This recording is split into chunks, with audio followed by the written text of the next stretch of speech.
wabarakatuh. Selamat siang semuanya. Terima kasih teman-teman telah menyempatkan diri untuk bisa bergabung di kelas online kita pada siang hari ini.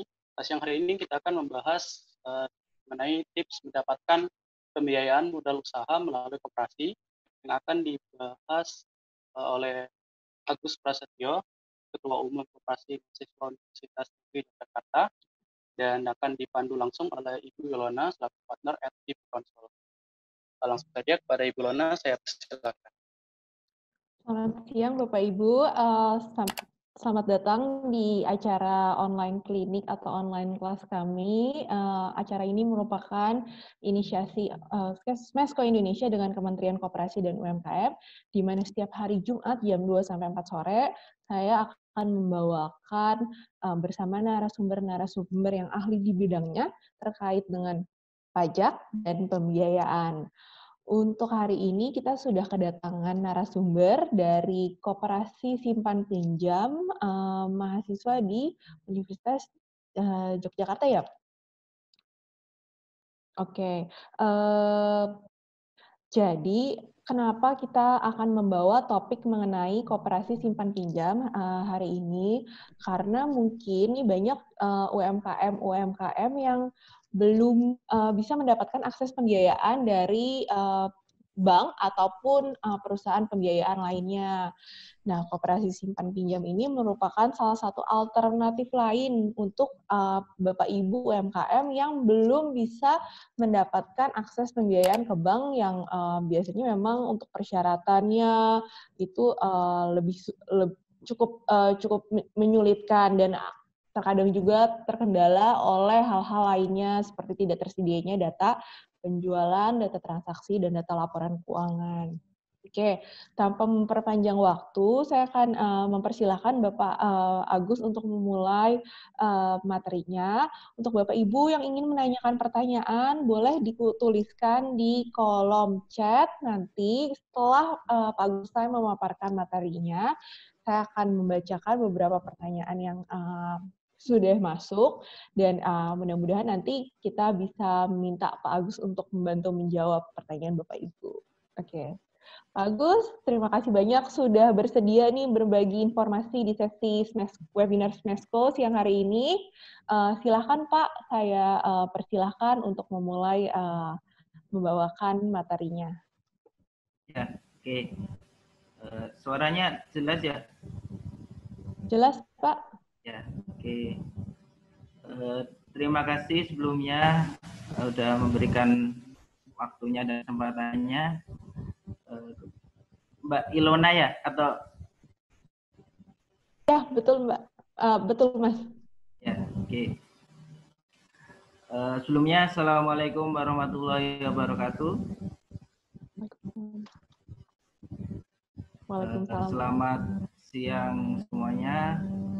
Semoga kita selalu dalam lindungannya dan semoga selalu sehat selalu ya.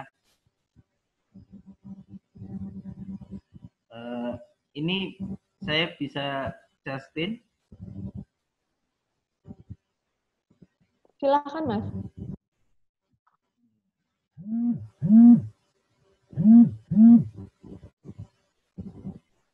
Udah? Sudah Pak. Ya. Oke.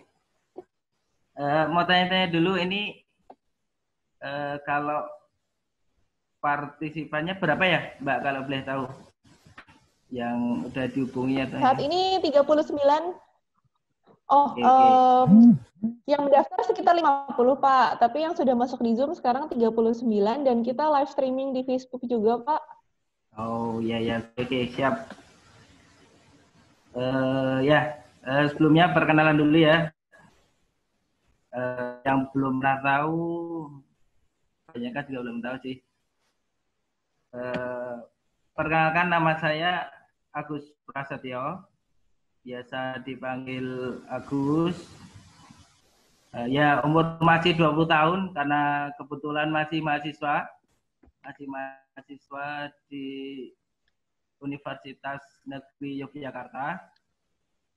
Tapi alhamdulillah juga udah diamanai sebagai ketua umum Koperasi Mahasiswa Universitas Negeri Yogyakarta. Kalau yang belum tahu, ya ini di Jogja tempatnya. Kalau koperasi itu koperasi mahasiswa yang pengurusnya itu mahasiswa. Jadi kalau yang belum tahu, ya karena masih mahasiswa juga, jadi merangkap sebagai ketua umum di koperasi mahasiswa. Sebenarnya lanjut. Kalau yang mau save nomornya bisa, nanti kita bisa kolaborasi bareng.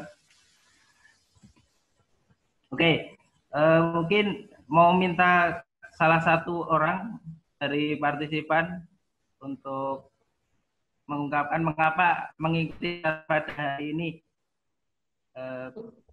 Mungkin ada yang angkat tangan mungkin. Yang mau mewakili mungkin boleh angkat tangan, nanti kita bantu unmute. Mengapa mengikuti acara pada hari ini? Biar nanti dari pihak Temesco juga nanti bisa buat evaluasi juga. Betul, oke. Itu ada Mbak, ada si Jeffrey. Kita coba hidupkan. Oke, Pak Jeffrey silahkan. Bisa dibantu di unmute, Pak Jeffrey-nya dari tim Smesco.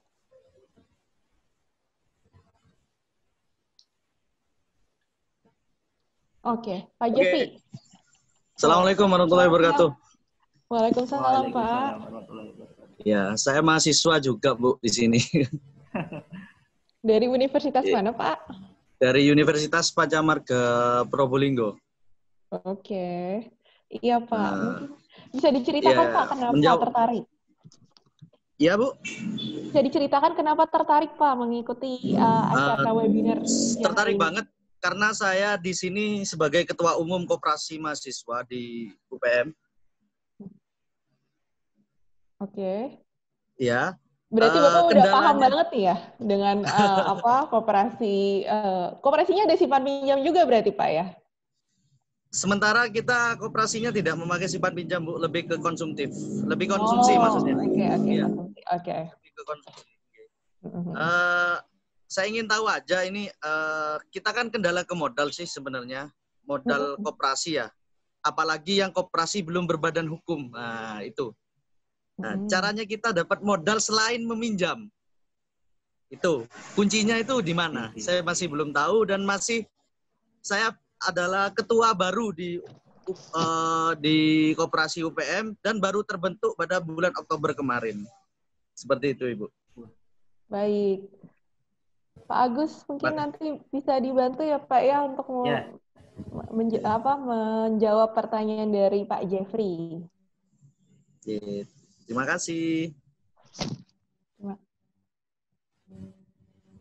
Ya, terima kasih sama Mas Jeffrey ya, Mas aja ya karena masih muda. Oke, itu tadi alasan dari Mas Jeffrey kenapa mengikuti acara pada hari ini. Oke, sebelum saya sharing tentang bagaimana tips mendapatkan pembiayaan modal, saya mau share sedikit sama teman-teman tentang koperasi, karena ini juga di kami di koperasi ini menjadi kendala juga dari kami tentang pemahaman masyarakat mengenai koperasi. Koperasi itu apa sih ya? Maka di sini saya mau sharing sedikit banget tentang koperasi kayak gitu ya. Oke, yang akan kita bincangkan pada siang hari ini adalah pertama kita akan berbincang tentang pandangan tentang koperasi, kemudian tentang pengenalan pembiayaan modal melalui koperasi, kemudian tips mendapatkan pembiayaan modal. Jadi hari ini kita fokus ke 3 ini dulu. Nanti kalau ada pertanyaan di luar ketiga ini bisa ditanyakan gitu ya. Oke, kita langsung masuk. Nah, ini juga menjadi problem juga di kita sebagai pelaku koperasi. Apa itu sebenarnya koperasi kayak gitu? Karena di tempat saya khususnya di kota saya juga kebanyakan menganggap bahwa koperasi itu hanya KUD, jualan buku yang ada di sekolah, yang di desa-desa itulah. Jadi ini menjadi PR kita juga, masalah besar kita, bagaimana menjelaskan ke masyarakat Indonesia khususnya mengenai koperasi. Karena di koperasi di Indonesia mungkin belum terlalu sepopuler yang ada di luar negeri kayak gitu. Mungkin di Spanyol, di Belanda kayak gitu. Ini yang menjadi PR kita sebagai pelaku koperasi, sebagai penerus koperasi juga kayak gitu. Karena ketika saya sharing dengan orang tua saya, itu juga ketika saya di koperasi juga mereka taunya, oh koperasi itu jualan yang ada di sekolah-sekolah kayak gitu. Jadi ya belum paham kayak gitu, karena koperasi itu sebenarnya juga bisa besar kayak gitu. Oke, ini kita angkat dari masalah yang kita alami kayak gitu. Oke. Nah, ada yang tahu ini? Tahu pastinya ya. Ini ada, ya. Pasti semua tahu ini, Mas. Pasti ini semua tahu ya. Ini sebenarnya koperasi teman-teman. Kalau yang pernah browsing, ini juga koperasi. Campina juga koperasi, Mas? Ya, ini juga koperasi kayak gitu. Yang lebih besar malah yang kiri ini, Barcelona. Saya pernah, semua mesti kenal lah Barcelona itu apa gitu. Ini ternyata juga koperasi. Bukan hanya sekedar klub aja kayak gitu. Nah, ini menjadi PR di kita juga. Kenapa di sana bisa seperti itu, tapi di Indonesia ya masih tahap ke situ lah, kayak gitu. Oke, nah ini kalau yang membaca Barcelona adalah tim sepak bola yang populer, kemudian ini adalah sebuah koperasi yang anggotanya adalah fans klubnya. Bayangkan Barcelona itu memiliki 200.000 anggota. Sampai sebesar itu Barcelonanya. Ini yang perlu kita ketahui juga kayak gitu. Kemudian ini juga Campina tadi, ini adalah koperasi juga, koperasi besar dengan total sudah 12 juta euro lebih. Ini adalah koperasi.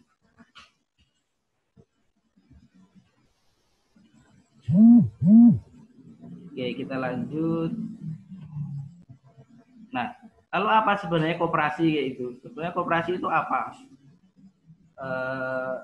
Di UU nomor 17 tahun 2012, koperasi adalah badan hukum yang didirikan oleh seorang perseorangan yang memiliki hukum koperasi dengan pemisahan kekayaan para anggotanya untuk yang memenuhi aspirasi dan kebutuhan anggotanya kayak gitu. Jadi ini kalau yang sebelumnya belum pernah tahu definisi koperasi kayak gitu.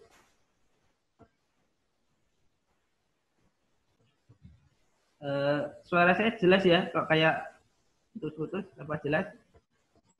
Terkadang putus-putus Pak, tapi masih bisa didengar dengan baik Pak. Ya, oke. Tadi kalau yang Mas Jeffrey ini juga masuk di sini jenis-jenis koperasi kayak gitu ya. Kalau Mas Jeffrey tadi mungkin koperasi konsumen, kegiatan usaha penyediaan barang kebutuhan anggota dan non anggota. Nah ini tadi yang Mas Jeffrey. Jenis-jenis koperasi ada 4 ya.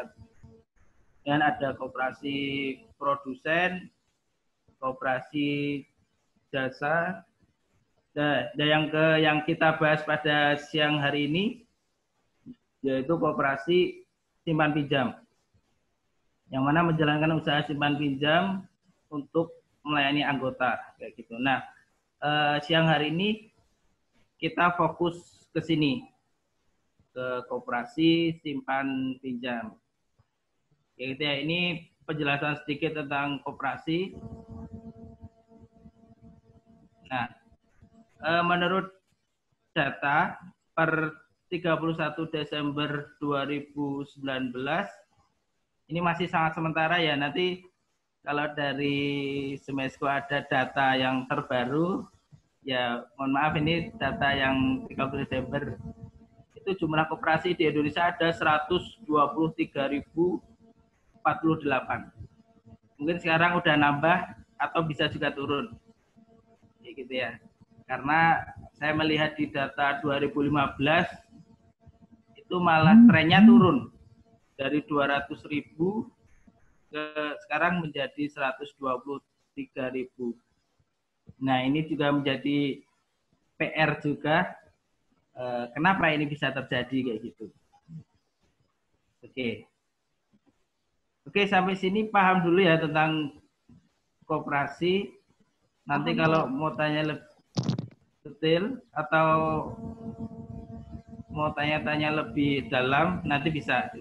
Ini baru dasar banget, masih sangat-sangat sedikit kayak gitu. Oke, hari ini kita diskusi tentang koperasi simpan pinjamnya. Tadi kan ada 4 ya. Sekarang kita fokus ke pembiayaan, itu masuknya ke koperasi simpan pinjam. Jadi ya koperasi konsumen tidak ke simpan pinjam, tidak kayak gitu.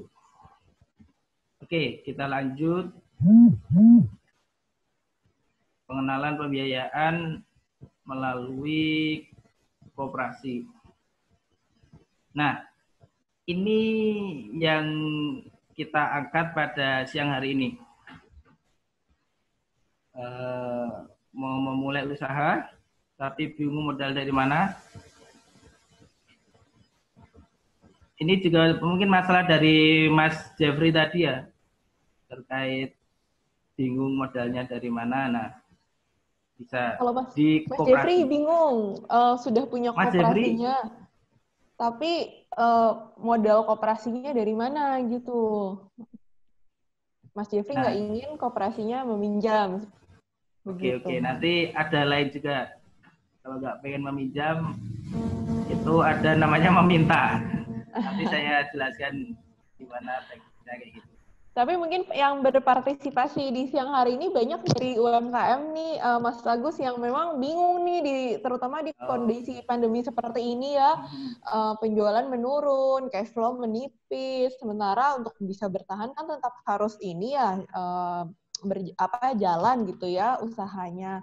Nah, itu dia yang kenapa kalau misalnya kita ingin adakan nih online class terkait koperasi simpan pinjam ini, karena kan kalau misalnya kita ngomong akses pembiayaan ke bank nih, Mas, mungkin kan agak sulit ya, apalagi misalnya tidak ada data-data transaksi, tidak ada laporan keuangan, gitu. Ya, solusinya adalah koperasi yang akan kita bahas. Oke, kita lanjut.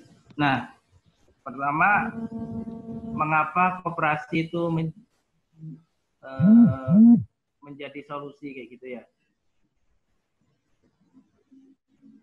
Yang pertama, persyaratan dan pengajuan mudah.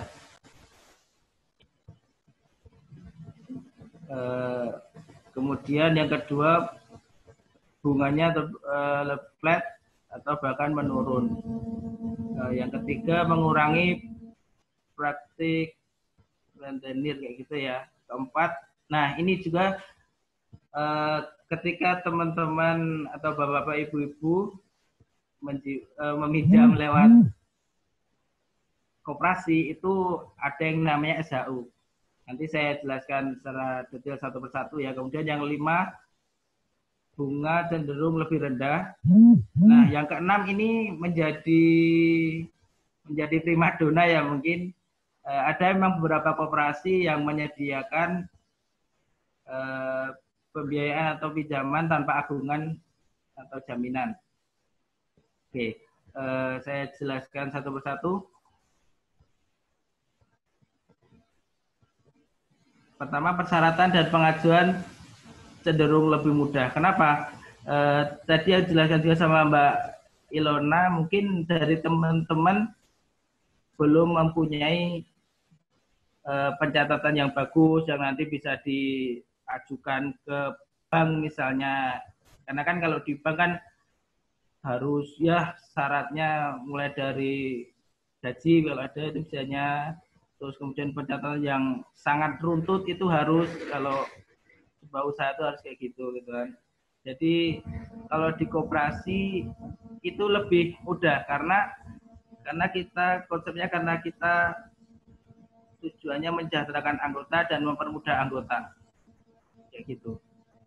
Kemudian bunga flat bahkan menurun. Nah, di sini juga kalau di koperasi itu cenderung lebih rendah dari bank-bank lah gitu. Jadi emang lebih rendah, nanti tak jelaskan juga contohnya.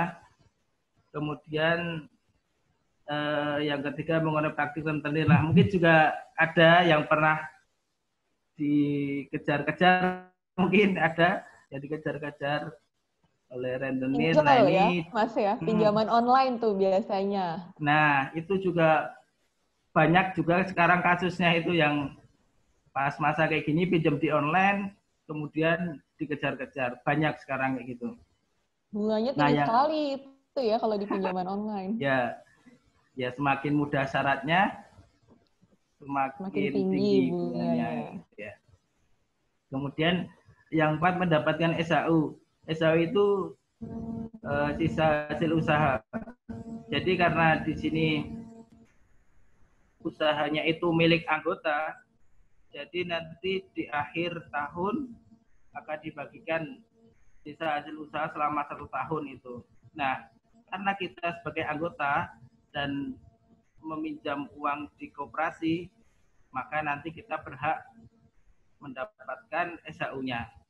Kayak gitu.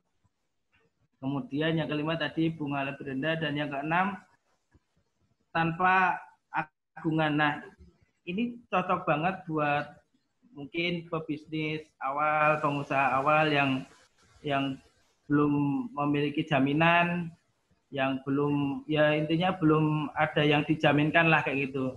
Nah, koperasi menjadi solusinya kayak gitu ya. Ini mengapa koperasi ada 6 ini kayak gitu ya. Silakan nanti kalau mau ditanyakan ini, kalau masih belum jelas kita lanjut. Nah, ini menjadi step yang sangat penting buat teman-teman, buat Bapak Ibu semuanya yang mau meminjam di koperasi, mengajukan pembiayaan modal di koperasi, harus memperhatikan 8 langkah ini kayak gitu. Karena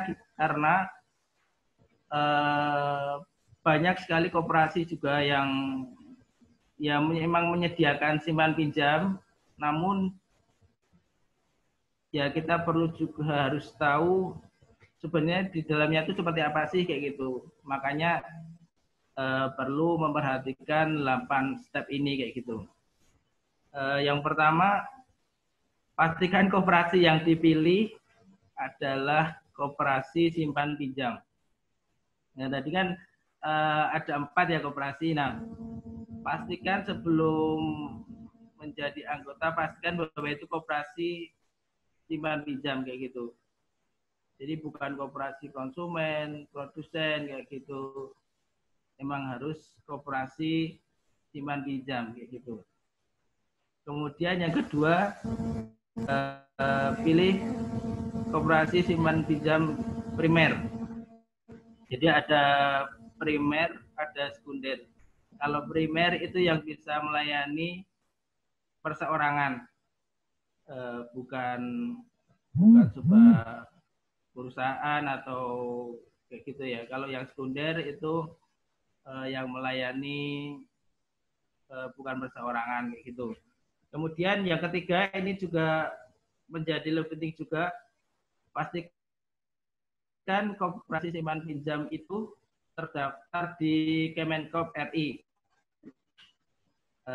Ini juga menjadi step yang penting juga. Jadi ketika teman-teman mau mengajukan pembiayaan, itu cek dulu, cek di Google juga bisa kok ini, apakah koperasinya itu sudah terdaftar di Kemenkop atau belum kayak gitu.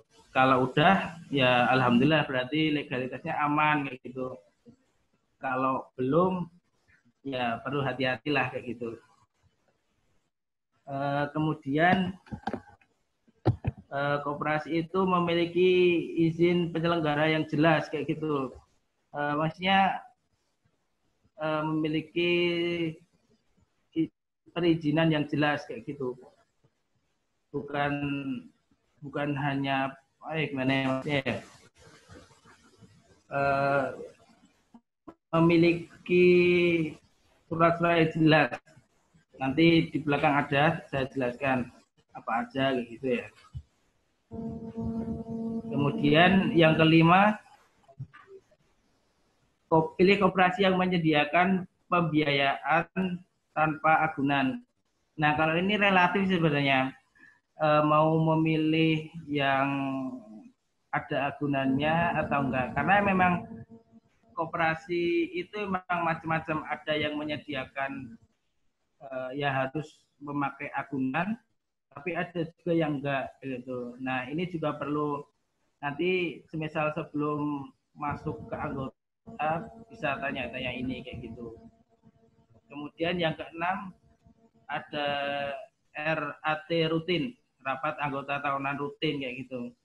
Ini kalau nggak ada RAT-nya tiap tahun ya ini perlu dicurigai juga kayak gitu. Jadi jangan asal daftar-daftar, tapi emang harus ditanya lebih detail dulu kayak gitu. Kemudian yang ketujuh, cek track record koperasinya kayak gitu. Koperasinya sebenarnya track recordnya bagus nggak sih kayak gitu. Jangan-jangan pernah kolaps atau setahun sebelumnya emang ya koperasinya ada cap merahnya lah kayak gitu. Emang kayak gitu ya. Perlu dicek recordnya. Itu tanya sama pengurusnya aja kayak gitu ketika mau daftar sebagai koperasi kayak gitu. Kemudian yang ke-8 adalah koperasi melakukan perekrutan secara terbuka. Nah, jadi kalau di koperasi itu sebelum melakukan peminjaman itu ya mengharuskan kita daftar sebagai anggotanya kayak gitu. Itu menjadi syarat wajib sebelum masuk ke koperasi kayak gitu. Jadi kalau koperasinya itu tidak melakukan perekrutan anggota secara terbuka, nah itu juga perlu dicurigai juga kayak gitu. Ya, saya kan untuk memilih koperasi yang melakukan perekrutan secara terbuka. Oke, ini 8 stepnya ya. 8 stepnya memilih koperasi sebelum nanti ya daftar sebagai koperasi perlu ini menjadi pertimbangannya kayak gitu. Kemudian, nah ini juga cocoknya buat siapa sih kayak gitu kan? Mungkin bertanya-tanya koperasi ini meminjamkan untuk siapa dan cocok untuk siapa sih kayak gitu. Saya sarankan buat pelaku usaha awal yang belum punya agunan jaminan cocok banget ini meminjam lewat koperasi. Karena ya memang nggak ada jaminan seperti BPKB ataupun surat sertifikat tanah kayak gitu nggak perlu kayak gitu. Hanya persyaratan biasa lah kayak gitu. Ini cocok banget buat pelaku usaha awal kayak gitu. Terus yang kedua, cari modal usaha dengan bunga rendah. Ini pengalaman juga sih. Perlu hati-hati juga ketika sebelum meminjam lah. Itu perlu ditanya detail tentang bunganya kayak gitu. Bunganya berapa, perhitungannya seperti apa kayak gitu. Itu ditanyakan dulu kayak gitu. Oke, sampai ini pertanyaan nanti di akhir atau bisa di tengah? Di akhir aja Pak ya, supaya Oke. tidak terpotong-potong. Ya, oke. Ini untuk tahapan pembiayaan, kalau yang prosesnya hampir sama kayak bank biasa kayak gitu. Yang pertama juga melengkapi pengajuan pinjaman. Ini beberapa koperasi ada yang bisa mengajukan secara online, ada yang harus offline, harus datang kayak gitu. Jadi melakukan pengajuannya bisa online juga kayak gitu. Tapi kalau yang masih offline ya datang langsung kayak gitu ya. Terus yang kedua, nah ketika udah melakukan pengajuan pinjaman, nanti yang pengurus koperasi yang akan mempertimbangkan pengajuan pinjaman kayak gitu. Jadi setelah menyerahkan berkas dan pengajuannya, nanti pengurus akan mempertimbangkan pengajuannya di ACC atau enggak kayak gitu. Kalau di ACC ya dana langsung dicairkan kayak gitu.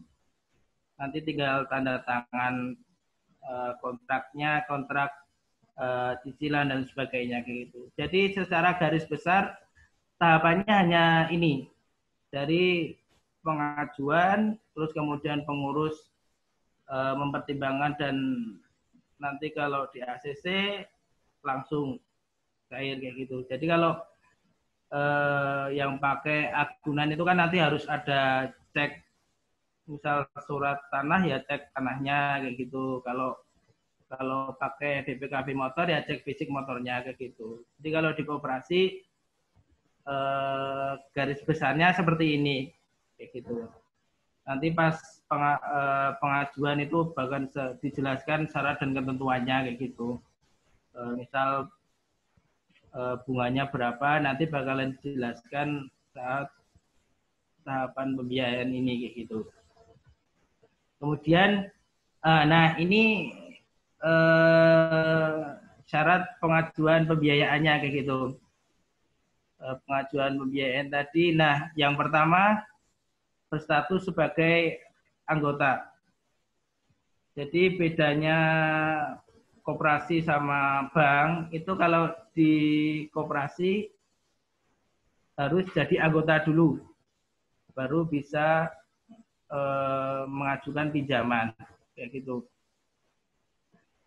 Jadi berstatus sebagai anggota. Nanti saya jelaskan gimana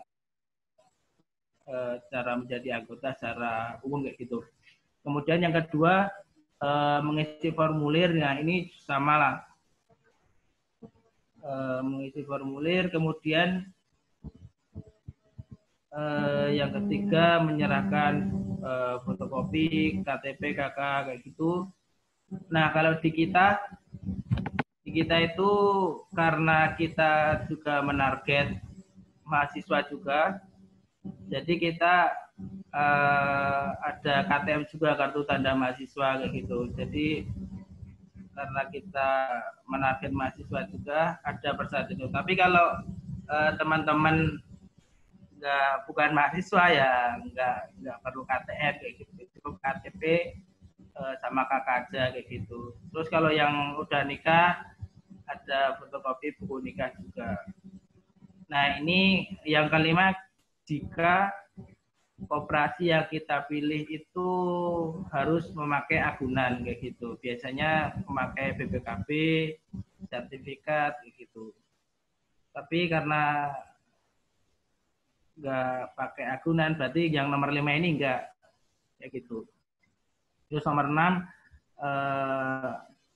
NBWP kalau ada, kalau enggak ada ya enggak gitu, hanya 4 ini kayak gitu.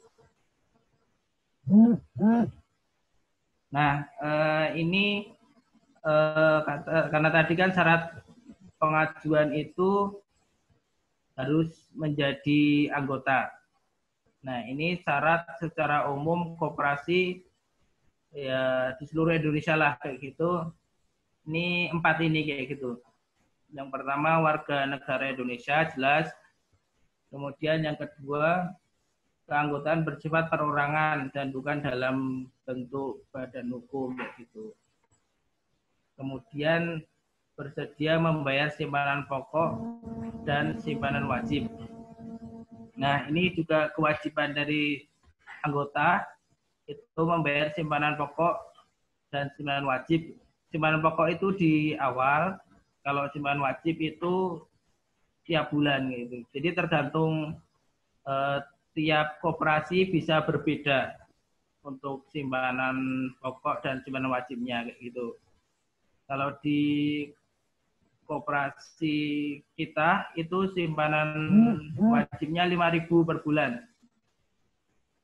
Kayak gitu. Kemudian menyetujui anggaran dasar, anggaran rumah tangga dan atau ketentuan yang berlaku dalam koperasi.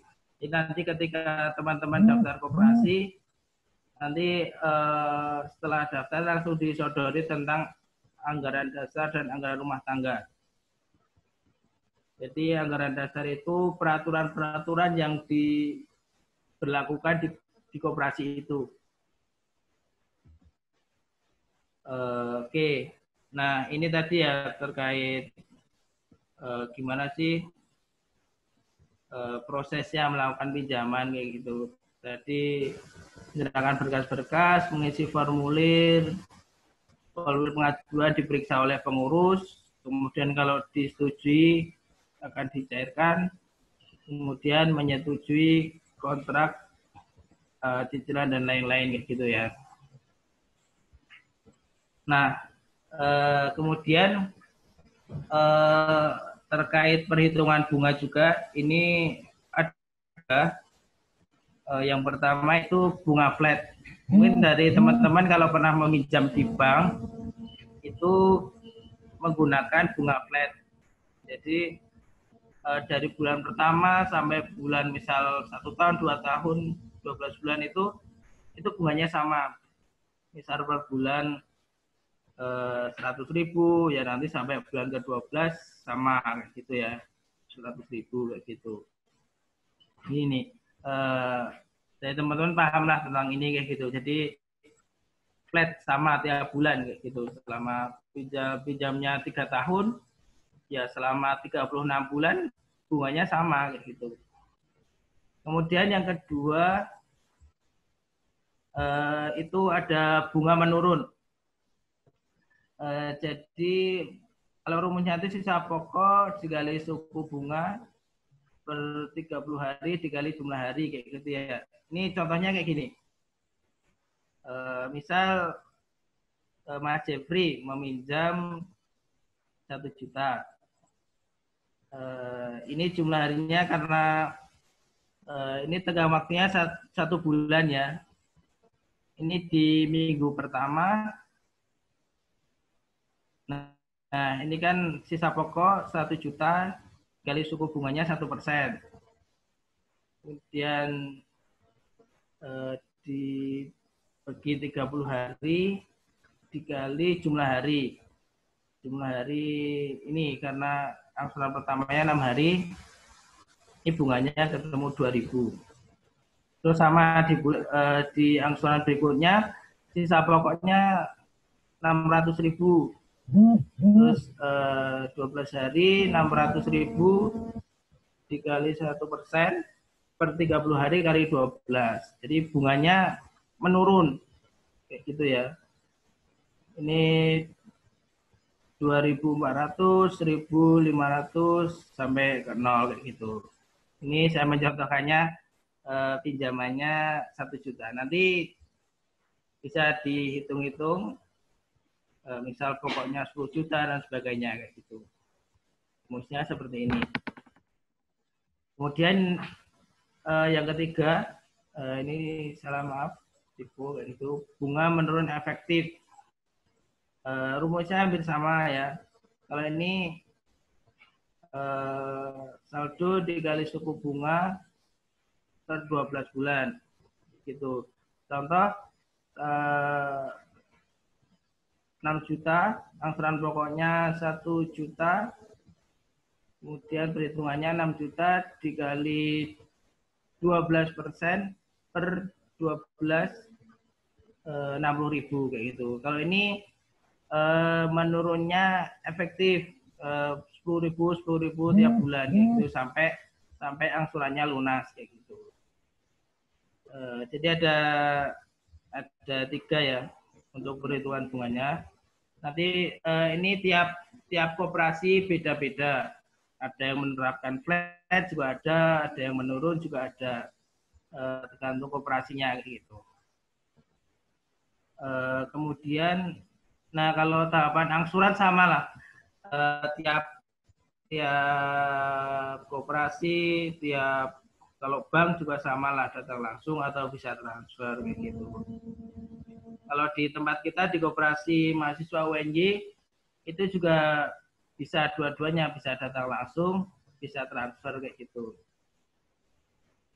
Kalau sekarang kita baru mengonsep untuk peminjaman online juga kayak gitu. Jadi buat anggota kita yang saat ini posisi pandemi seperti ini, misal ada di Kalimantan, ada di Papua kayak gitu, misal mau melakukan pinjaman tetap bisa kayak gitu. Bisa melakukan pinjaman melalui online. Yang penting udah menjadi anggotanya kita kayak gitu. Masih bisa walaupun di Papua, di Aceh ataupun di Bangka Belitung itu tetap bisa melakukan transaksi di kita kayak gitu. Karena kita sudah melakukan peminjaman online kayak gitu.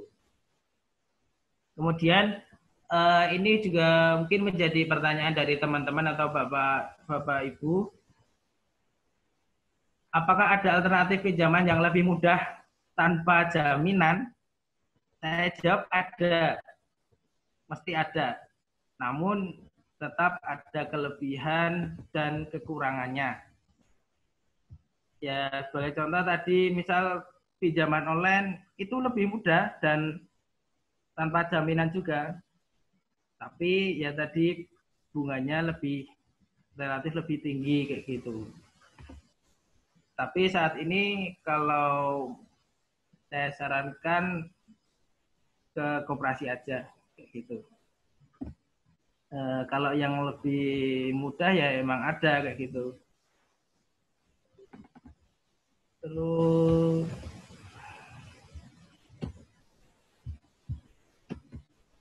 nah, ini saya share ini pengalaman di kita di koperasi kita.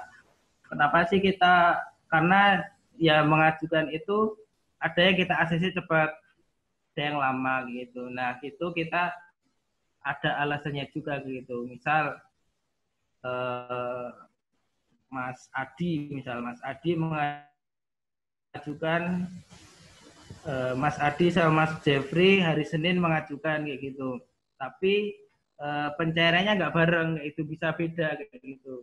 Bisa Mas Adi hari Selasa, Mas Jeffrey hari Jumat misalnya. Itu kita biasanya melihat anggotanya itu aktif nggak sih kayak gitu. Kalau aktif ya bisa kita dulukan kayak gitu. Dan kita cek juga track recordnya kayak gitu. Kalau sebelumnya pernah meminjam di koperasi, nah kita cek kalau track recordnya baik, ngangsur dengan baik, nah itu cepat kayak gitu. Nah kalau sebagai misal anggota baru itu juga bisa lebih cepat kayak gitu, karena anggota baru dan ya track recordnya juga belum ada kayak gitu ya, jadi bisa lebih cepat juga kayak gitu. Jadi saya sarankan kalau udah gabung di koperasi ya aktif sebagai anggota kayak gitu. Aktifnya itu bisa membayar tiap bulan kayak gitu dan memakai, kalau koperasi simpan pinjam ya memakai produknya kayak gitu. Itu udah masuk kategori aktif kayak gitu. Dua ini, kalau dua ini terpenuhi nanti cepat kayak gitu cairnya. Nah, udah selesai ini. Nanti kita banyak diskusi aja karena semudah itulah kayak gitu. Kalau mau meminjam di koperasi itu seperti itu sebenarnya, sangat simpel. Cuman karena masyarakat belum tahu, emang bisa koperasi itu memberikan pinjaman kayak gitu ya, emang bisa kayak gitu. Nah ini ya mumpung ada kesempatan di sini, saya jelaskan kepada teman-teman, bapak-bapak, ibu-ibu, sangat simpel sekali kayak gitu. Karena emang kita mengutamakan kesejahteraan anggota kayak gitu. Hanya anggota aja kayak gitu yang bisa pinjam kayak gitu. Kayak gitu sangat mudah kayak gitu. Itu aja Mbak Ilona. Nanti kita banyak diskusi aja permasalahan dari teman-teman apa, kenapa nggak pernah mencoba di koperasi, nanti kita diskusikan aja kayak gitu. Itu aja Mbak Ilona. Baik.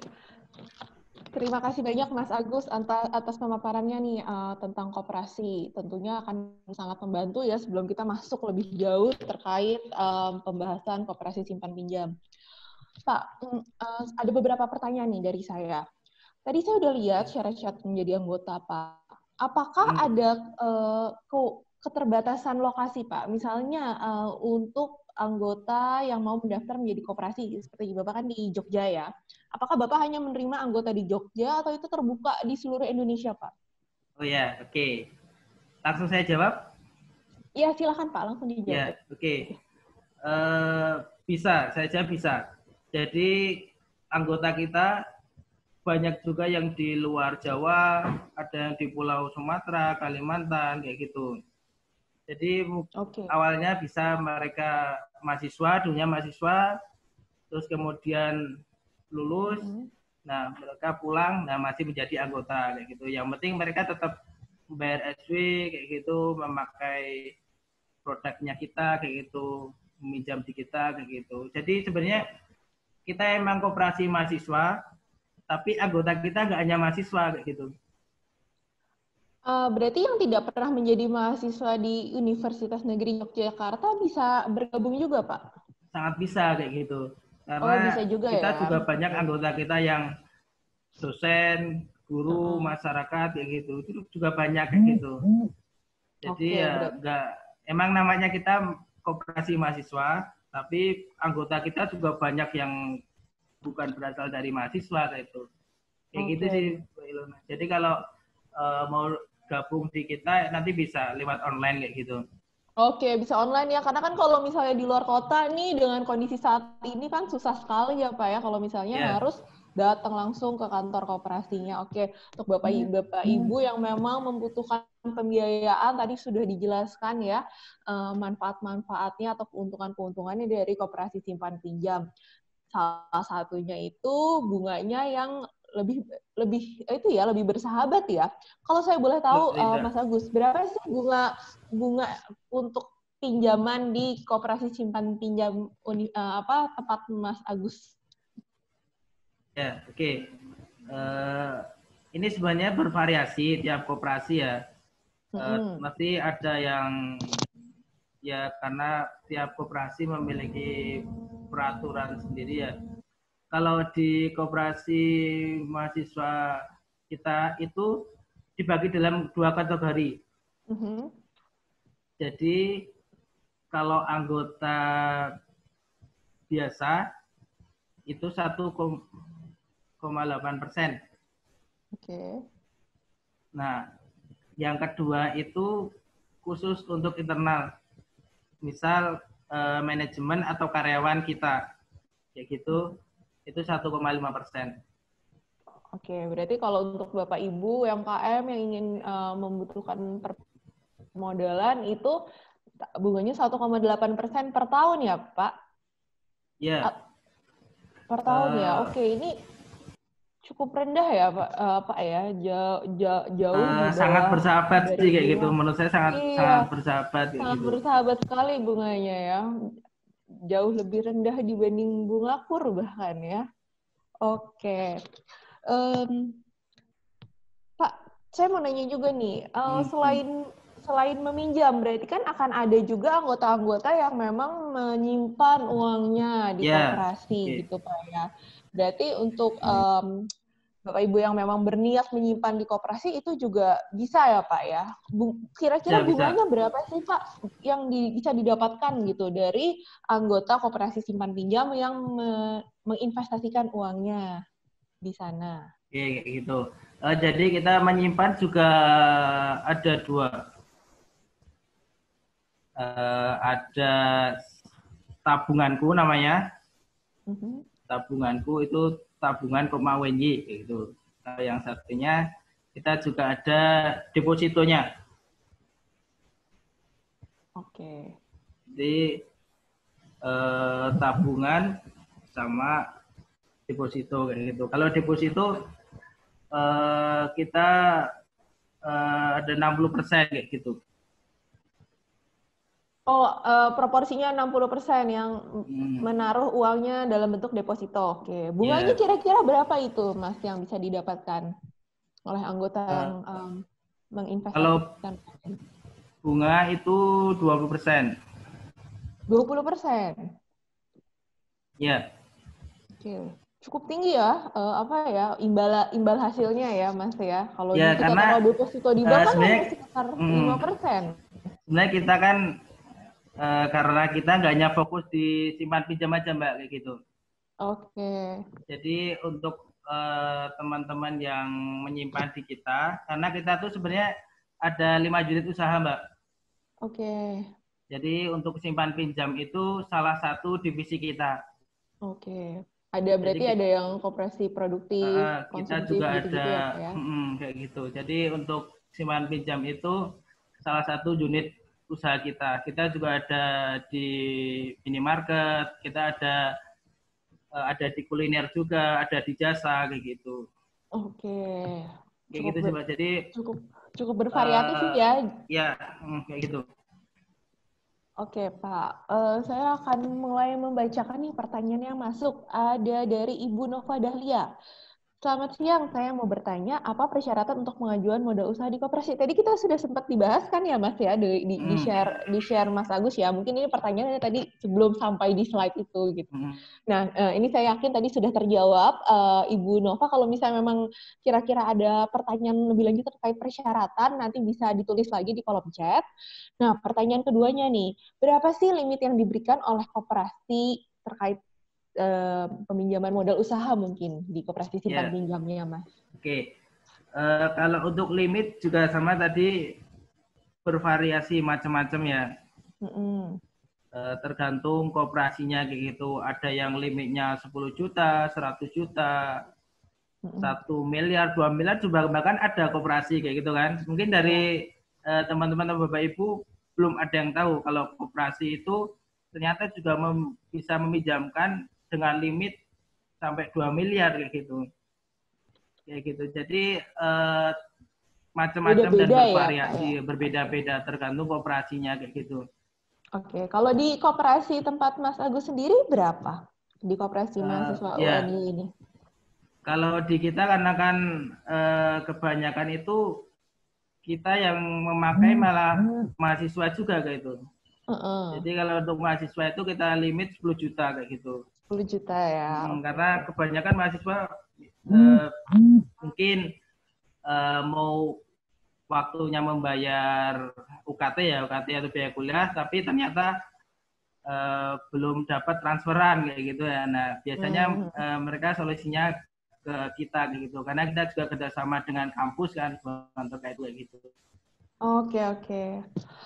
Lalu ada pertanyaan lagi nih, kok kontradiktif ya slide 1 dengan berikutnya tentang anggunan pinjaman. Jadi memang tadi kan disebutkan ada koperasi yang mengharuskan adanya anggunan, ada koperasi yang tidak memerlukan anggunan gitu ya Mas ya. Nah, di koperasi UNY sendiri itu bagaimana? Apakah memang ada pilihan itu, dua-duanya bisa, dan apabila dua-duanya memang ada programnya, apakah ada perbedaan bunga nih Mas dengan antara peminjam yang memberikan anggunan dan peminjam yang tidak memberikan anggunan? Oke. Ya tadi kalau di kita itu tanpa agunan ada, yang agunan juga ada kayak gitu. misal ya, kalau di kita misal peminjam dari manajemen, pengurus ataupun karyawan itu biasa kita tanpa agungan kayak gitu. Oke. Jadi juga misal dari peminjam misal bukan dari mahasiswa itu juga yang pakai agunan juga ada kayak gitu. Jadi emang kita ada dua pilihan itu kayak gitu. Oke. Kayak Kalau gitu pakai sih. kalau pakai agunan, apakah lantas bunganya menjadi lebih rendah, Mas? Tidak juga, sama sebenarnya sama kayak gitu aja, kan. sama aja ya. Sama aja kayak gitu kan. Oke. Lalu ada pertanyaan dari Pak Miswadi di Riau. Koperasi yang dampingi dan untuk menonaktifkan USP karena rentan terhadap menunggak. Dan minat masyarakat untuk berkoperasi hanya ingin untuk meminjam. Bagaimana sebenarnya pengelolaan USP di koperasi produksi? Bagaimana nih Mas Agus? Apakah mungkin bisa dijawab?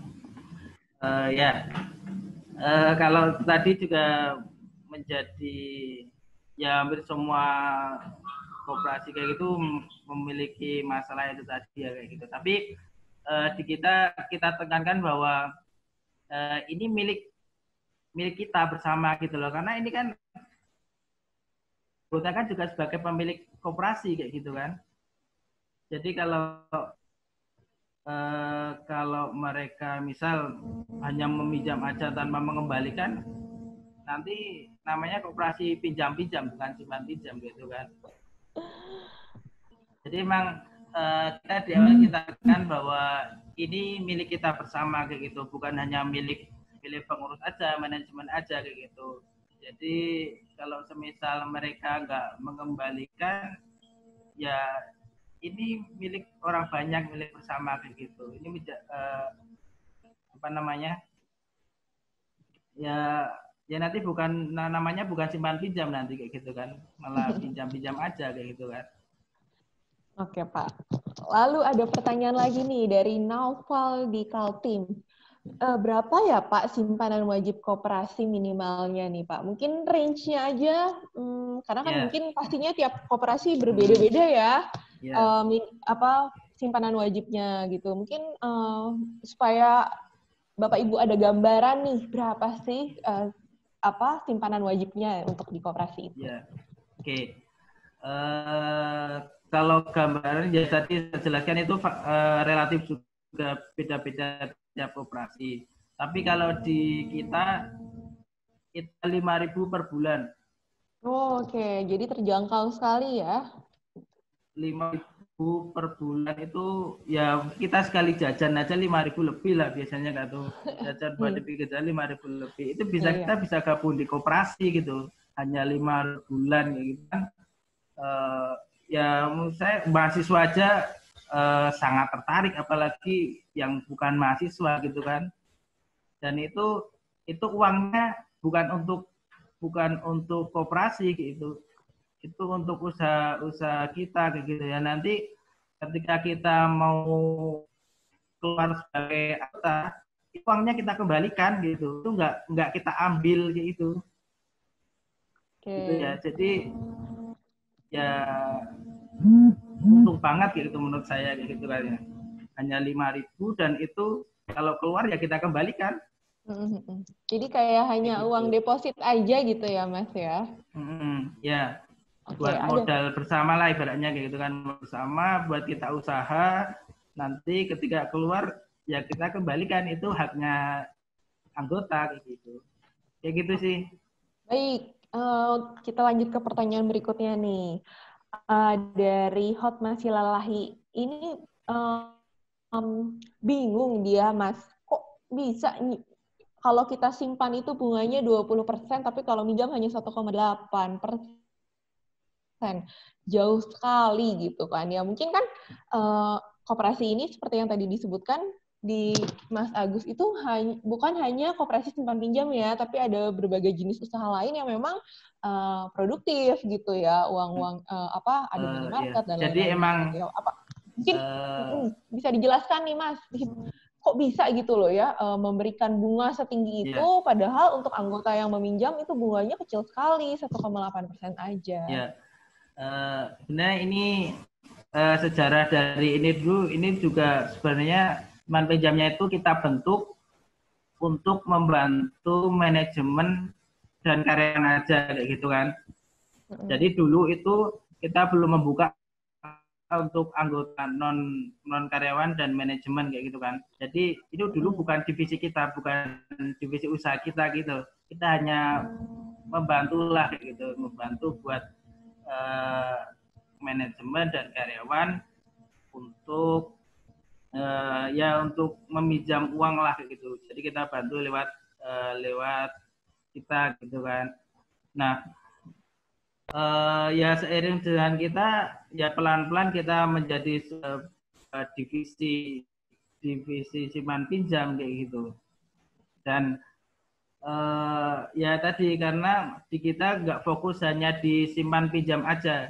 Misal dari teman-teman menyimpan uang di kita gitu, di koperasi kita. Nah itu uangnya nggak hanya muter di simpan pinjam aja gitu.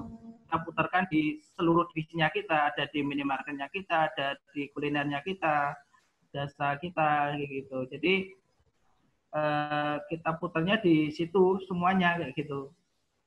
Jadi kalau awalnya tadi kan kita emang awal dari divisi kita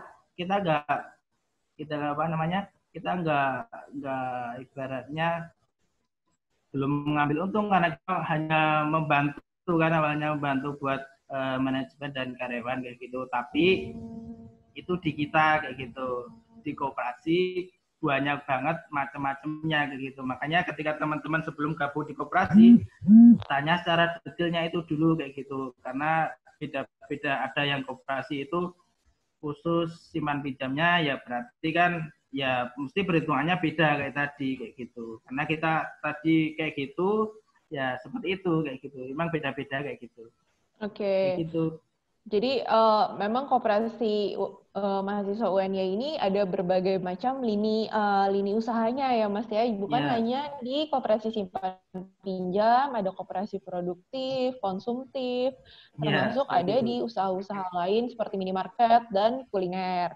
Itu dia yang menyebabkan kenapa di koperasi ini bisa memberikan imbalan bunga sampai dengan 20% bagi yang meminjamkan uangnya di koperasi atau yang menginvestasikan uangnya di koperasi. Gitu ya Mas ya.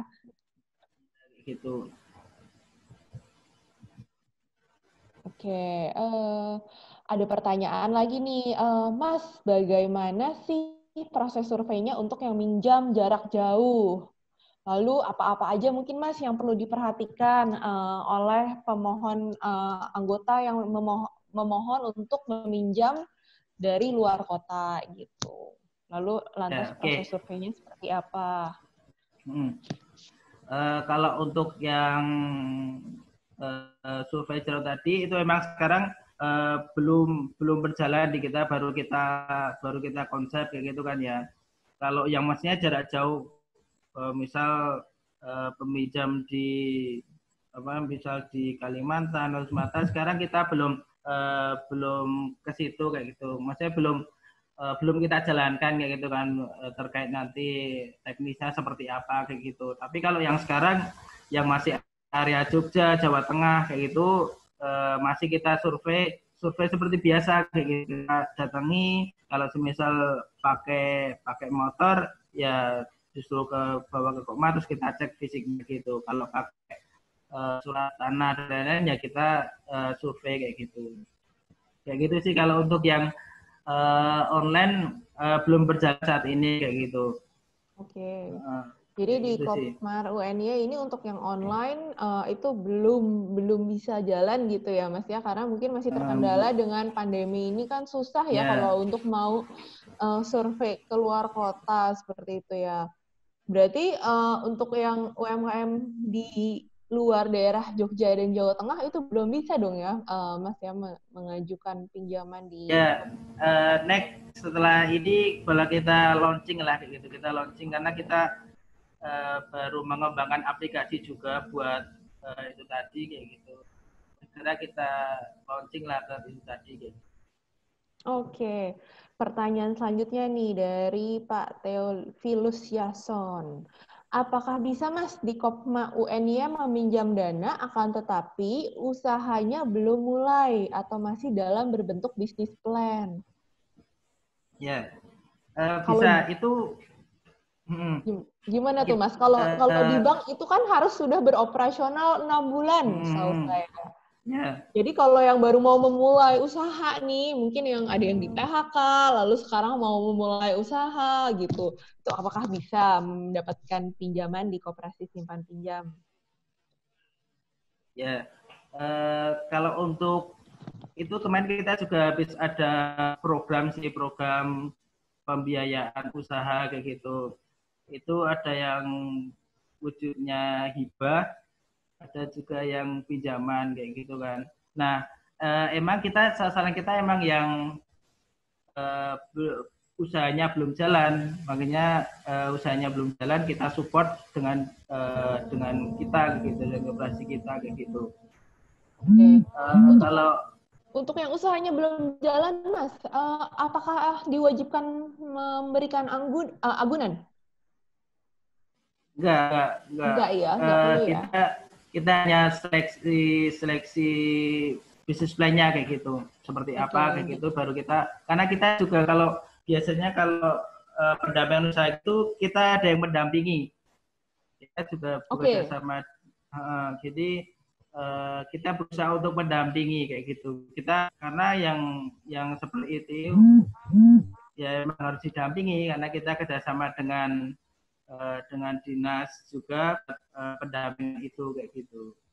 Oke, jadi bukan hanya diberikan pinjaman, tapi UMKM itu akan mendapatkan pendampingan juga ya untuk menjalankan usahanya, dibantu bagaimana supaya usahanya ini sukses, seperti itu ya Mas ya. Itu bekerja sama dengan itu apa? Anggota kita gitu kan. Dinas UMKM di daerah Jogja atau gimana Mas? Ya, kita kerjasama dengan kalau di kita karena beliau adalah alumni kita, alumni di koperasi kita. Nah, kita kerjasama buat pendampingannya kayak gitu. Karena yang mengajukan itu kan anggota kita dan kita juga ada program buat pendampingan. Nah, sekalian kita dampingi kayak gitu sih. Nah, kalau pendampingannya itu apakah berbayar atau apa emang itu diberikan secara gratis, Mas? Sebagai manfaat dari anggota koperasi. Itu sebagai salah satu program dari kita gitu. Jadi itu gratis gitu. Tidak itu berbayar menjadi ya. Fasilitas karena itu menjadi program kita di bagian PSDA, sumber daya anggota buat mendampingi para pelaku usaha pemula kayak gitu. Itu menjadi program kita. Oke. Baik, oke. Wah, bagus sekali nih ya programnya, berarti komprehensif ya, bukan hanya memberikan permodalan atau solusi terkait modal usaha, tapi memang diberikan bimbingan itu dari operasional sehari-hari gitu ya Mas ya, bagaimana memastikan bahwa usaha dari Bapak Ibu itu bisa sukses seperti itu. Oke, kita lanjut ke pertanyaan lain ya, dari Dwi Happy Alda. Mas, apa bedanya nilai tambah Kopma UNY dengan koperasi lain? Gimana nih Mas? Apa nilai yang tambahnya? Nilai tambah Kopma UNY dengan koperasi lain? Ya, kalau nilai tambah kita tadi, kalau yang usaha baru mau mulai, kita ada fasilitas pendampingan. Ya gitu. Jadi kita mendampingi buat anggota yang yang mau membangun sebuah usaha kayak gitu. Terus kemudian karena kita fokusnya nggak hanya di simpan pinjam aja, karena kita ada minimarket, ada di kuliner juga kayak gitu. Jadi kita ada fasilitas buat ke sana juga kayak diskon, potongan belanja kayak gitu. Itu emang khusus buat anggota kayak gitu. Mungkin kalau koperasi koperasi yang khusus simpan pinjam kan karena nggak ada di minimarketnya, ada kuliahnya, jadi itu nggak ada. Nah karena kita ada minimarket, ada ininya, itu untuk anggota kita ada khusus, ada diskon khusus di sana kayak gitu. Kayak gitu. Kalau yang simpan pinjam tadi kita siap mendampingi kayak gitu. Oke, tentunya ada pendampingan nih ya, bukan hanya solusi pembiayaan, tapi untuk UMKM yang mungkin pemula dalam melakukan usaha, jadi ada pendampingan dari mentor-mentor untuk membantu supaya usaha Bapak Ibu itu bisa berjalan dengan lancar dan mudah-mudahan ya bisa naik kelas gitu ya Mas ya. Ya, harapannya seperti itu kayak gitu kan. Oke. Sementara pertanyaan yang masuk sudah saya bacakan semua. Bapak Ibu mungkin ada pertanyaan lagi yang ingin ditanyakan kepada Mas Agus terkait koperasi simpan pinjam. Sambil menunggu pertanyaan yang masuk, saya mau nanya nih Mas Agus.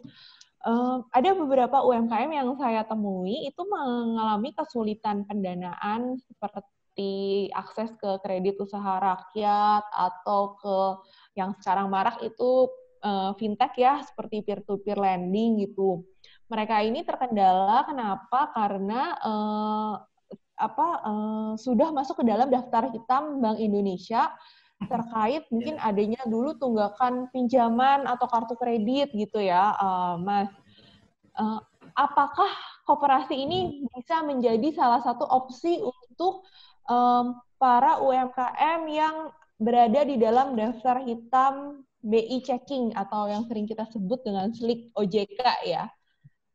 Ya, kita bisa menjadi solusi kayak gitu kan.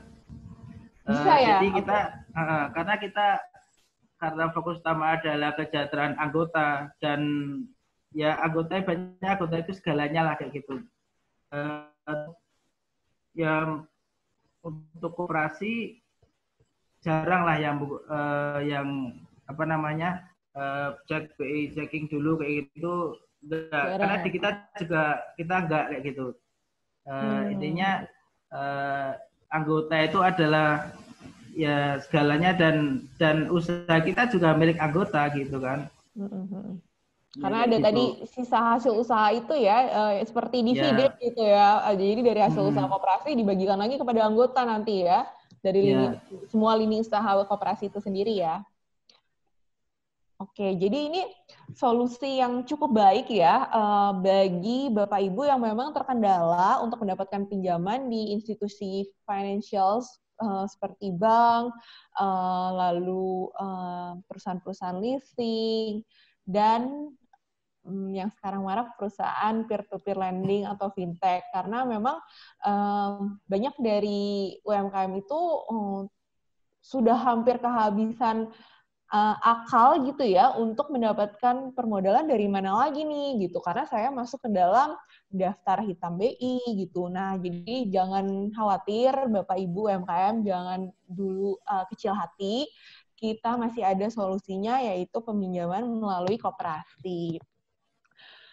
Dan sambil menunggu pertanyaan gitu ya, saya akan menjelaskan sedikit nih. Jadi Kementerian Koperasi dan UMKM itu punya namanya LPDB.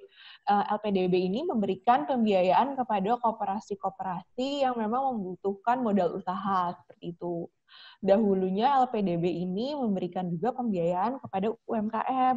Namun karena sekarang difokuskan hanya untuk koperasi, UMKM yang membutuhkan pendanaan selain misalnya bisa menjadi anggota di koperasi UNY sendiri, kalau yang tidak di daerah Jogja atau Jawa Tengah itu bisa mengakses list dari koperasi-koperasi yang menjadi mitra dari LPDB. Koperasi-koperasi ini sudah dipilihkan koperasi-koperasi yang lancar sehingga Bapak Ibu bisa menjadi anggota di koperasi tersebut lalu mengajukan pinjaman di koperasi tersebut sesuai dengan lokasi tempat tinggal Bapak Ibu. Saya akan nanti post mengenai mengenai list-listnya di Google Drive kami.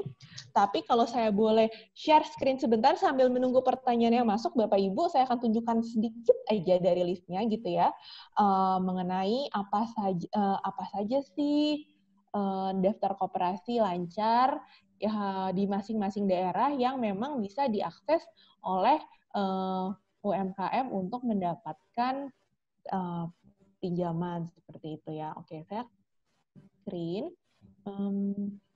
Oke. Bisa dilihat ya, Bapak Ibu?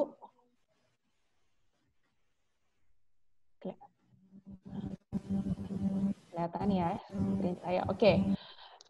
Ini ada koperasi-koperasi. File ini nanti akan tersedia, Bapak Ibu.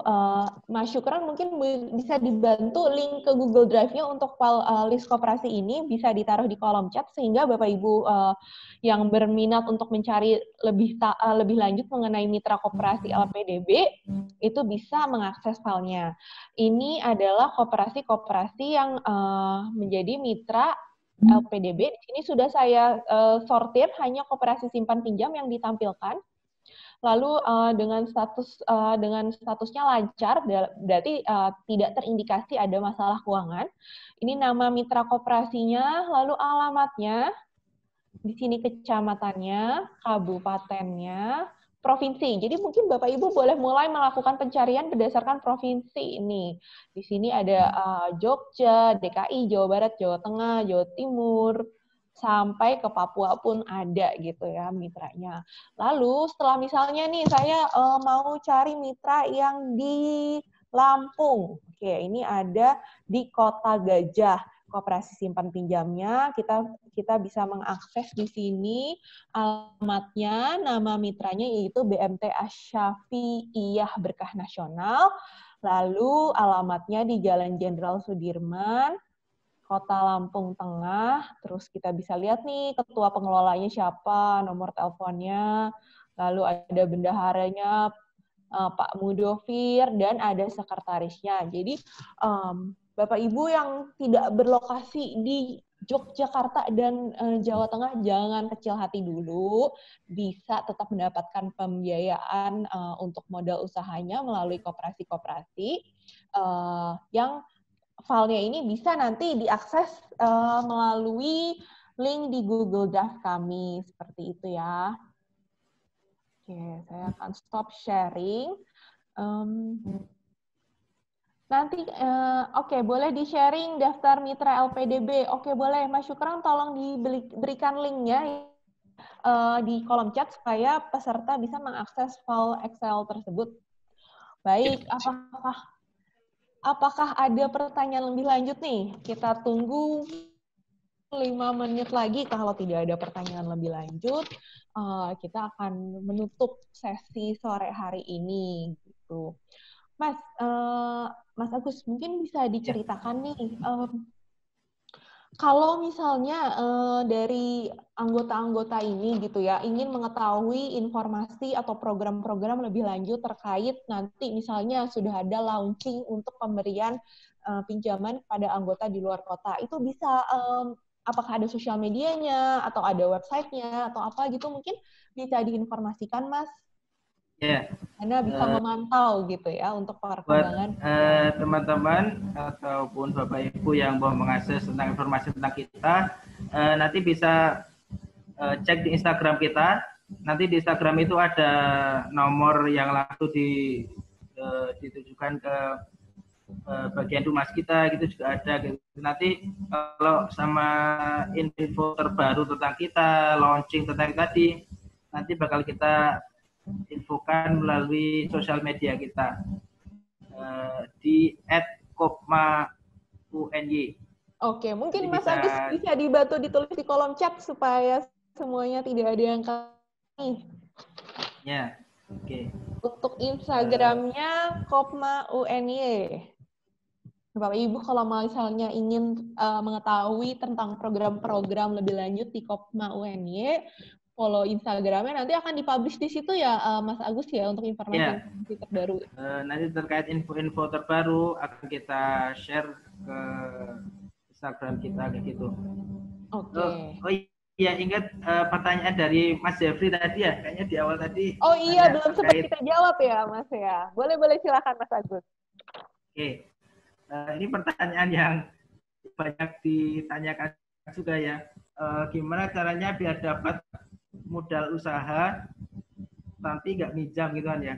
Iya. Ya, oke. Ya kalau di kita itu kita juga bisa ngajuin. Nah, karena sebenarnya ada kayak di dinas kayak itu program kayak itu Mas Jeffrey, program buat koperasi misalnya. Kalau tadi kan Mas Jeffrey kan koperasi juga, itu bisa ngajuin lewat ke sana kayak gitu. Biasanya dari dinas itu ada program kayak gitu, ada program hibah, biasa hibah kayak gitu, atau nah itu bisa ngakses lewat situ kayak gitu. Atau kalau PG nanti bisa ikut juga, biasanya kita juga nyelenggarain kayak gitu, nyelenggarain lomba bisnis plan, itu nanti juga bisa kita danai kayak gitu, nanti ada di sana kayak gitu. Baik. Gitu sih Mas Jeffrey kayak gitu. Oke. Atau dari kampus biasanya juga ada program juga gitu. Kalau Mas Jeffrey koperasi mahasiswa juga kan, itu biasanya juga ada program di sana gitu. Kayak gitu Mas Jeffrey. Oke, baik. Ada pertanyaan lagi nih Pak yang masuk nih. Apakah bisa diberikan tips untuk koperasi pemula? Untuk anggota pemula mungkin maksudnya ya, Mas Agus. Gimana tadi pertanyaannya? Apakah bisa diberikan tips untuk koperasi pemula? Koperasi yang baru didirikan mungkin maksudnya Mas? Atau pertanyaan kurang jelas nih, atau anggota koperasi yang masih pemula? Mungkin dua-duanya aja bisa dijawab Mas. Tips-tipsnya apa sih untuk koperasi yang baru saja didirikan dan untuk anggota koperasi yang baru bergabung? Bagaimana mereka bisa memanfaatkan keuntungan-keuntungan yang tersedia dari koperasi itu sendiri? Kalau untuk koperasi baru ya, pertama ya rekrut anggota sebanyak mungkin, karena modal koperasi itu juga dari anggota yang membayarkan SW kayak gitu kan, dari situ. Jadi kalau masih baru ya usahakan rekrut anggota sebanyak mungkin kayak gitu buat mengembangkan koperasi. Kalau di kita saat ini ada anggota sekitar 5.500, data lupa saya, sekitar 5.500. Ya kita berusaha untuk ya nambah terus kayak gitu, walaupun sekarang udah jalan kita juga nambah terus, karena anggota menjadi, ibaratnya anggota menjadi rohnya kita. Anggota ya juga nggak bisa jalan. Jadi semakin banyak anggota semakin baik ya. Oke. Lalu ya, kalau untuk gitu. Anggota yang baru bergabung di koperasi nih, tips-tipsnya apa? Mungkin kan masih bingung-bingung nih, gimana sih saya harus gimana gitu loh kalau baru bergabung di koperasi supaya bisa mendapatkan manfaat maksimal gitu ya dari koperasi itu sendiri. Ya, kalau anggota yang baru ya belajar dulu tentang koperasi yang diikuti itu kayak gitu, tentang misal sejarahnya kayak gitu. Terus kemudian ADART-nya gitu, itu dipelajari kayak gitu, peraturan di koperasinya itu seperti apa gitu. Terus kemudian setelah paham ya berusaha aktif pertama aktif membayar SW kayak gitu, SW simpanan wajib tiap bulan kayak gitu. Terus kemudian kalau di koperasinya itu apa namanya menyediakan ya tadi kita minimarket ya, itu berusaha untuk gimana ya untuk beli di sana kayak gitu, beli di usahanya kita kayak gitu. Jadi aktifnya Aktifnya emang macam-macam kayak gitu, bisa bayar SW, terus juga memakai produk-produk yang Kopma di Kopma gitu, di koperasi mahasiswanya, koperasinya. Oke, kita lanjut ke pertanyaan berikutnya nih dari Dwi Happy Aida. Bagaimana cara Kopma UNIA mendapatkan tambahan modal koperasinya selain dari simpanan anggota? Boleh tahu bermitra sama siapa saja? Apakah sudah bermitra juga dengan PLUT KUMKM Jogja? Ya, oke.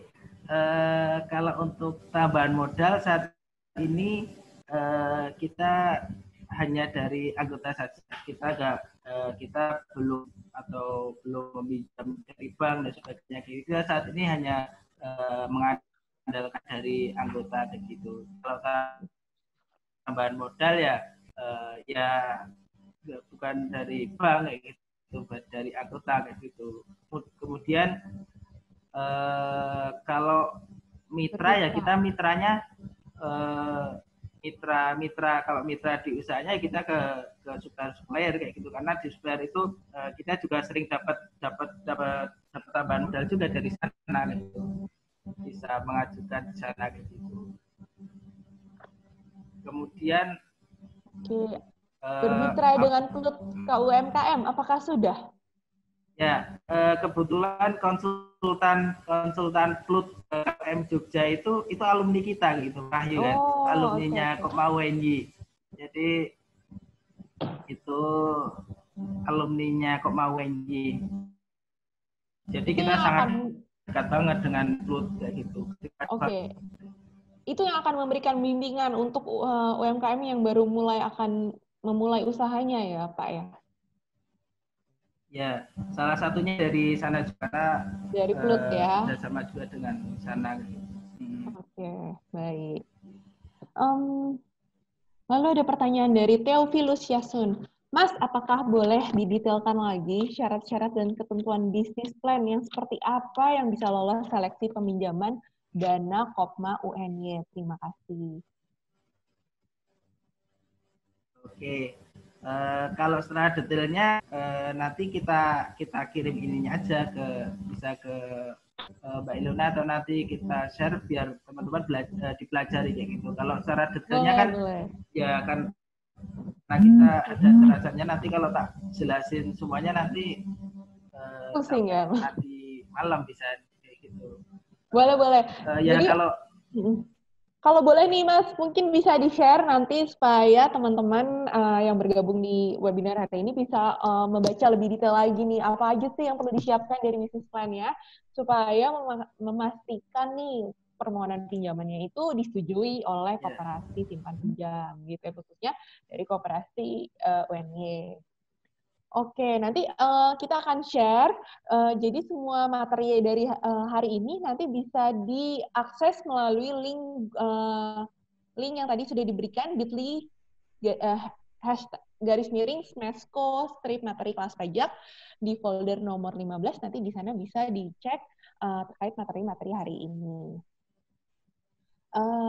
Oke, pertanyaan selanjutnya. Cuma mau mengingatkan bahwa di koperasi seperti bank juga ada yang namanya penilaian kesehatan. Jika funding dan lending range-nya jomplang, seperti yang disampaikan tadi, maka Kopma dalam kategori tidak sehat. Bagaimana tanggapannya? Mas Agus, terima kasih. Ya, terima kasih sudah mengingatkan ya. Kita juga pernah dinilai kesehatannya di tahun 2017. Itu kita masih masuk kategori sehat ya gitu. Jadi masih masuk sehat ya gitu ya. Tapi untuk sekarang kita belum mengajukan untuk penilaian lagi kayak gitu, penilaian kesehatan kayak gitu. Oke. Pertanyaan terakhir yang sudah masuk nih dari Sibga. Untuk koperasi baru di perguruan tinggi non-Kopma, apakah bisa langsung dapat bantuan modal dengan mudah atau bagaimana? Anggotanya sudah ada 100-an, tahun ini SK Kemenkumham-nya baru terbit. Nah, mungkin bisa berbagi pengalamannya nih Mas Agus untuk koperasi baru di perguruan tinggi. Bagaimana cara mendapatkan bantuan modal yang mudah selain dari anggota? Oke, sebenarnya kalau teman-teman dari perguruan tinggi ya khususnya itu bisa coba mengajukan dulu ke universitas kayak gitu kan. Tapi nggak juga mengandalkan dari situ juga kayak gitu. Bisa juga ke dinas dan sebagainya kayak gitu. Tapi kalau untuk bisa langsung atau dapatnya itu juga tergantung juga kayak gitu karena juga dari dinas dan sebagainya juga melihat track record kita gitu. Kalau teman-teman udah punya track record dan ada ibaratnya ada portofolio ya bisa juga gitu. Cuman kalau dengan mudah itu juga di sana juga mempertimbangkan kayak gitu. Kayak gitu sih. Oke, baik. Terima kasih banyak Mas Agus. Kelihatannya sudah tidak ada lagi nih pertanyaan yang masuk dari teman-teman dan Bapak Ibu yang bergabung mungkin sudah punya pemahaman yang cukup baik nih terkait mendapatkan modal usaha melalui koperasi simpan pinjam. Nanti kita akan bantu ya Mas Agus ya untuk share materinya supaya bisa dipelajari lebih lanjut sama Bapak Ibu yang sudah mengikuti sesi webinar hari ini. Atas nama Smesco dan Kementerian Koperasi UMKM, saya mengucapkan terima kasih banyak Mas Agus sudah berbagi di sesi webinar hari ini supaya Bapak Ibu UMKM itu semua bisa mendapatkan akses terhadap permodalan dengan lebih baik lagi gitu ya, terutama untuk mereka yang tidak bankable gitu.